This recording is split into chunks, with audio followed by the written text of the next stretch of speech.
Final account में जो exam में आया हुआ है फाइनल अकाउंट,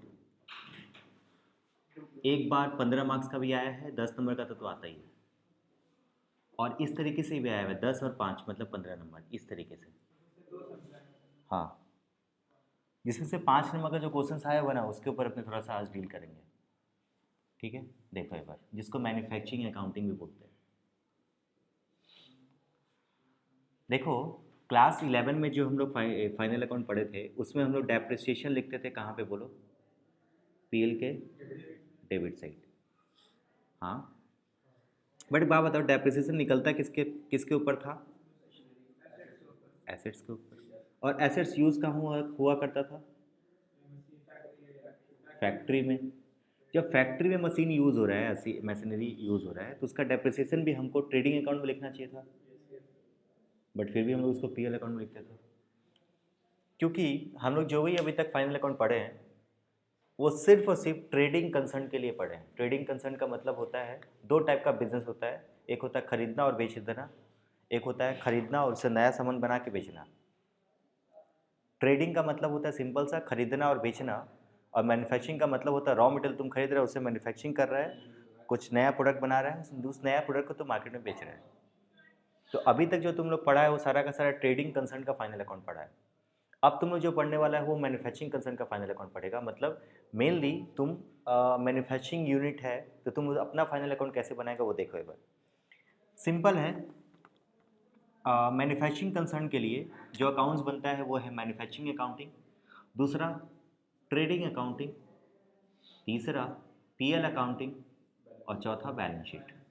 एक एक्स्ट्रा जुड़ जाता है मैन्युफैक्चरिंग अकाउंटिंग के नाम पे। ठीक है, ध्यान दें हमसे। एक क्वेश्चन है, मैन्युफैक्चरिंग अकाउंटिंग जो थे हम लोग तो कॉस्ट शीट में ही बनाते थे, तो कॉस्ट शीट बना के फिर उसको इसमें इसमें वही सब इंक्लूड करें क्या जरूरत है? क्या बात कर रहे हो तुम? कॉस्ट शीट को तुम अकाउंट्स के साथ कैसे जोड़ सकते हैं? कॉस्ट में तो सब हम लोग जो जो खर्चा होता था सब लिखते थे और उसको हम्म। माइनस करके हम हम्म। लोग एग्जैक्ट कॉस्ट निकाल लेते हम्म। थे। और अच्छा, मैन्युफैक्चरिंग अकाउंट में तो वही लिखेंगे सर, प्राइम कॉस्ट सब जितना है, जितना अच्छा, खर्चा वो सब लिखेंगे। एक बात बताओ मेरे को, कॉस्ट शीट हम लोग बनाते क्यों हैं? कि एक प्रोडक्ट का एग्जैक्ट रेट और उसका सेलिंग प्राइस सब निकालेंगे। निकालने के लिए कि हमको ये प्रोडक्ट का दाम कितना रखना चाहिए ताकि मेरा मार्केट में बिक्री हो जाए। फाइनल अकाउंट बनाते क्यों हैं? हम लोग को प्रॉफिट एंड लॉस होता तो है। फिर दोनों का मोटिव ही अलग है। तुम वो बना रहा है किस लिए? प्रोडक्ट का कॉस्ट निकालने के लिए, और ये बना रहा है बेचने के बाद कितना प्रॉफिट हुआ। तो दोनों को तुम मिक्स नहीं कर सकता। ये काम होने के बाद होता है, वो काम होने के पहले होता है। आते हैं मैन्युफैक्चरिंग अकाउंटिंग में क्या करते हैं। देखो, सबसे पहले सीखना जो है सिलेबस में मैन्युफैक्चरिंग अकाउंटिंग जो है वो क्या है। देख, सबसे पहले इसका मोटिव सीखना है कि होता क्या है, मैन्युफैक्चरिंग अकाउंटिंग बना क्यों रहे हैं। मैन्युफैक्चरिंग अकाउंटिंग बनाते हैं कॉस्ट ऑफ प्रोडक्शन निकालने के लिए, कॉस्ट ऑफ प्रोडक्शन निकालने के लिए कि हमारा जो गुड्स प्रोड्यूस किए हैं उसका कॉस्ट कितना निकला, इसके लिए हम लोग मैन्युफैक्चरिंग अकाउंटिंग बनाते हैं। एकदम सिंपल फॉर्मेट है, एकदम शॉर्ट में बताए तो सिंपल फॉर्मेट है एकदम। टू ओपनिंग स्टॉक याद रखना, सिर्फ और सिर्फ ओपनिंग स्टॉक सिर्फ दो चीज़ का आएगा, एक है रॉ मटेरियल और एक है WIP। तुमको पता होगा 3 टाइप का प्रोडक्ट फैक्ट्री में आता है, एक होता है रॉ मटेरियल, एक होता है WIP, एक होता है finish goods. Raw material, WIP। और रॉ मटेरियल वो गुड्स होता है जो एकदम हम लोग मार्केट से फ्रेश फ्रेश खरीदते हैं। WIP वो होता है जिसमें थोड़ा बहुत काम हुआ है अभी तक। और फिनिश गुड्स वो होता है जो अल्टीमेटली तैयार हो जाता है। हम एग्जांपल देते हैं सपोज पेन का, तो ये पेन का प्लास्टिक हुआ, ये ढक्कन हुआ, जो भी है कलर वगैरह जो है, वो सब सब रॉ मटेरियल है, यदि हम ऐसे ही रख के छोड़े हैं तो।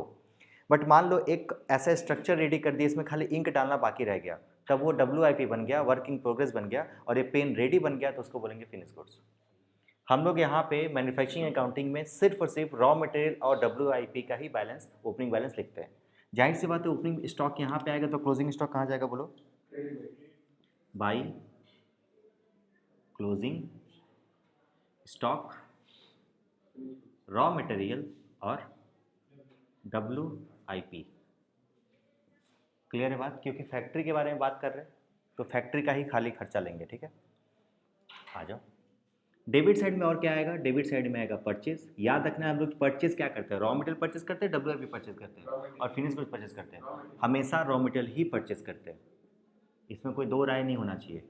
ठीक है, किसी को डाउट है यहाँ तक? वर्क इन प्रोग्रेस कैसे खरीद सकता है तुम वर्क इन प्रोग्रेस? तो खरीद के उसको मैं काम करवाया। वर्क इन प्रोग्रेस कैसे खरीद सकता है? काम आधा अधूरा कैसे खरीद सकता है तुम? ठीक है, चलो, तुम यदि खरीदता भी है काम आधा अधूरा, फिर भी तुम्हारे हिसाब से वो रॉ मटेरियल ही माना जाएगा तुमको। ठीक है, opening stock, raw material, WIP purchase, उसके अलावा सारा का सारा डायरेक्ट एक्सपेंसेस। डायरेक्ट एक्सपेंसेस याद करो, वो ट्रेडिंग अकाउंट जहाँ पे डेबिट साइड में जो जो डायरेक्ट एक्सपेंसेस लिखते थे, वो सारा का सारा डायरेक्ट एक्सपेंसेस हम लोग लाइन से लिखते जाएंगे यहाँ पे। ठीक है, बस अब कुछ नहीं है, इस साइड को जोड़ो, इस साइड से माइनस करो, जो निकलेगा इसे बोला जाएगा कॉस्ट ऑफ प्रोडक्शन। याद रखना, cost of production is something different from cost of goods sold. Cost of production अलग है, कॉस्ट ऑफ गुड्स सोल्ड अलग है। अभी हम लोग सीखेंगे।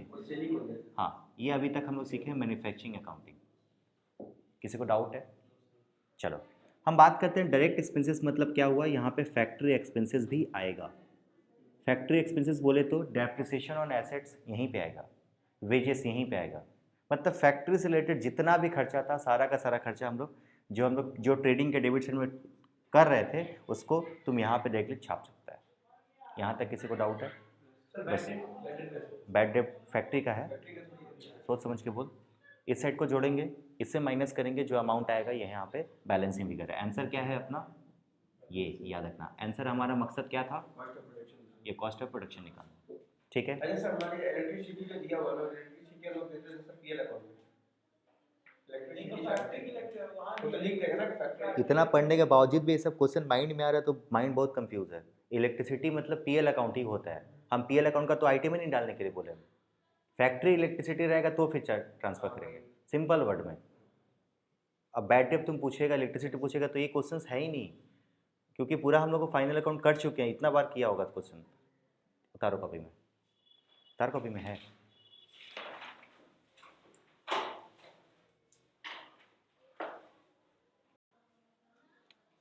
एक चीज़ समझना है पर, जो तुम लोग बुक में देखते हैं उसके बारे में भी थोड़ा डिस्कस कर दे। ये सॉरी,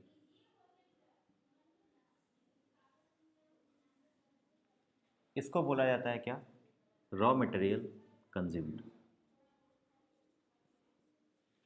एग्जाम में यदि क्वेश्चन पूछे रॉ मटेरियल कंज्यूम निकालने के लिए बताना, एकदम सिंपल सा है। डेबिट साइड को जोड़ो, मतलब opening stock plus closing, sorry, opening stock plus purchase minus closing stock is called raw material consumed. हाँ, कुछ कुछ सम्स में तुमको मिलेगा, बहुत सारा खर्चा भी उसमें इंक्लूड किया जाता है। इसके ऊपर हम लोग कॉस्ट में जब तुम लोग पढ़ेगा कभी, तब जाके इसके पीछे क्लैरिफिकेशन समझ में आएगा कि कुछ कुछ सम्स में सर हम लोगों को डायरेक्ट एक्सपेंस भी यहाँ पे कंसीडर कर रहे हैं, कुछ सम्स में कर ही नहीं रहे। इसके पीछे क्या लॉजिक है? लॉजिक तुमको कॉस्ट अकाउंटिंग में तुमको सीखने को मिलेगा। अभी के लिए समझो, रॉ मटेरियल कंज्यूम का मतलब ये होता है। तो हम लोग कहीं कहीं कोई कोई बुक में मैन्युफैक्चरिंग अकाउंटिंग कुछ इस तरीके से भी एक्सप्लेन किया गया है।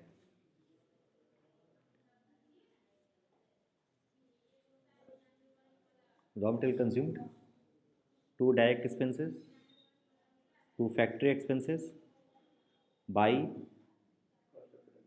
Cost of production, COP। समझ में आया? क्योंकि ये तीनों चीज़ को एक जगह कंज्यूम करके ये लिख दिया गया, और ये दोनों को लिखा गया, दोनों को जोड़ के हमारा COP निकल जाएगा। किसी को डाउट है? अच्छा, समटाइम्स तुमको मैन्युफैक्चरिंग अकाउंटिंग बनाने के लिए नहीं बोलता, तुमको बोलता है कि कॉस्ट ऑफ प्रोडक्शन निकाल के बताओ, सिर्फ कॉस्ट ऑफ प्रोडक्शन निकाल के बताओ 5 नंबर का। तो तुमको मैन्युफैक्चरिंग अकाउंटिंग बनाने का ज़रूरत, तुम इसको क्या करेगा, इसी चीज़ को करना है तुमको थोड़ा स्टेटमेंट वाइज। लाइक तुमको लिखना है opening stock add, purchase add, direct expenses add, factory expenses less closing stock, that will come to cost of production. Doubt है? हाँ, तो ये हो गया अपना। तो एग्ज़ाम में ये एक तरीका हुआ, दूसरा तरीका हुआ, तीसरा तरीका हुआ। ठीक है, तीनों तरीका तुम लोगों को कॉपी में लिख लेना चाहिए। लिख लो फटाफट से।